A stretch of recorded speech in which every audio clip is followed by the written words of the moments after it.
Allô? Alors, ça fait longtemps qu'on ne s'est pas parlé, mais vous avez dû voir qu'on a lancé une page Facebook, une page Instagram, que la campagne de financement a eu plus de 13 000 depuis l'hiver est arrivé, très rapidement. Là, il y a une bonne pile de dossiers administratifs à traiter. Puis aujourd'hui, ben, on a un petit quelque chose de spécial. Je suis en ce moment chez Renault qui a fait nos sous-verts. Fait qu'on va aller voir ça. Yeah. Renaud, il m'a dit, c'est quoi tu m'as dit? Tu m'as dit, moi de faire ça, made dans les estries, c'est ça que tu m'as dit? On a développé une technique sur bois qui n'existait pas. On a appris plein d'affaires, on a sablé pas mal, on a sacré un petit peu, mais on verra, ça a bien été.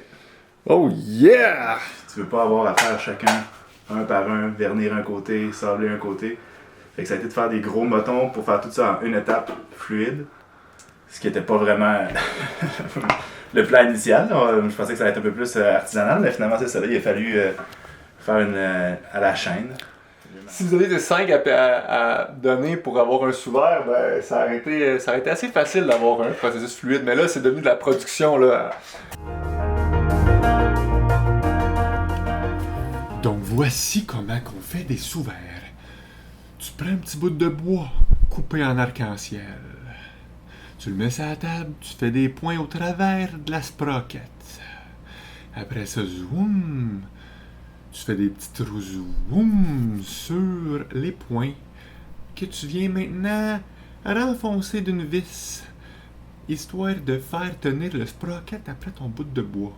Là, tu sors ton caoutchouc que tu as gossé dans un vieux tube, tu l'encarcanes dans le carcan, tu sors ton encre de Chine que tu étends sur une tuile de salle de bain. Après ça, tu prends ton petit rouleau compresseur puis tu comprimes la tuile pour faire une tache noire. Tu roules la tache sur le bout de tripe encarcané pour qu'il y ait du noir partout. Après ça, tu prends ton petit morceau de bois avec le sprocket vissé, puis tout doucement, tu vas l'encarcaner lui avec. Puis là, tu pousses, faut que la table aplie, c'est bien important. Tu pousses, et voilà, le tour est joué. Vous avez votre sous-verre, bravo! Bon, l'honneur de déboucher cette bière-là. Faut que je fasse ça comme un emporté. Laquelle je prends? Laquelle la meilleure? Ah, c'est ça. Oh, Celle-là? Funky, celle-là. Oh! J'ai jamais essayé. Petit stressé. Oh yes! Cheers mon gars! Yeah! Si vous n'avez pas encore vu ça aller, dans le fond, t'as le loup comme ça, hein, Wolf. Puis quand tu mets l'autre côté, oh, qu'est-ce qui se passe? Tu vois Flo.